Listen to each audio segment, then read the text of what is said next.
Alright, hear me out. I know we all suffer from minion fatigue sometimes, but Minions and Monsters just dropped and I actually really liked it. I know a lot of people are completely over this franchise. They think that it's just a cheap slapstick, corporate cash grab and annoying banana jokes for toddlers. And honestly, I get why people hate on it. If, like, yellow gibberish speaking chaos isn't your vibe, this obviously won't magically convert you. But if you turn, like, your brain off and then just want the pure, unadulterated, animated fun, this movie delivers big time. The characters are definitely different because instead of the usual Kevin, Stuart, and Bob, the story introduces us to a new group of minions trying to make it like the old 1920s old Hollywood. Now, I think my favorite is James.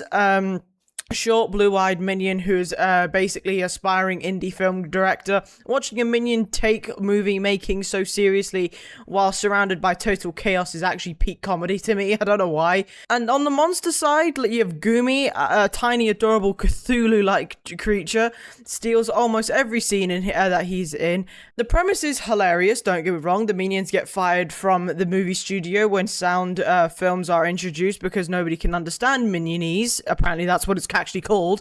So they decide to make their own monster movie using a real spell book to summon actual creatures for special effects. Honestly, they should get us doing that. The best scene in the whole film is the silent era movie chase scene that devolves in absolute madness when a giant multi-eyed monster gets summoned onto the Hollywood backlot. That's quite cinematic for a film like this.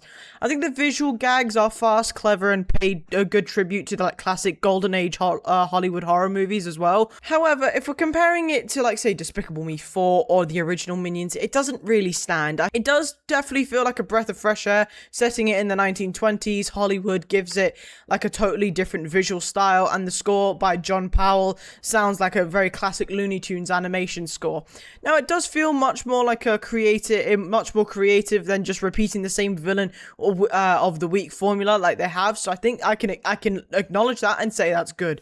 Are we getting more sequels? Absolutely. I think the box office is already massive and Illumination is never going to let these yellow guys go. It's their biggest cash grab and you can't really blame them. At the end of the day, Minions and Monsters isn't trying to win an Oscar. It's just about being self-aware, ridiculously funny, and easy to be the best entry in the series of the years. But where do you stand? Are you completely done with the Minions franchise, or are you secretly going to check this one out? Let me know in the comments below. And don't forget to hit the follow or subscribe button.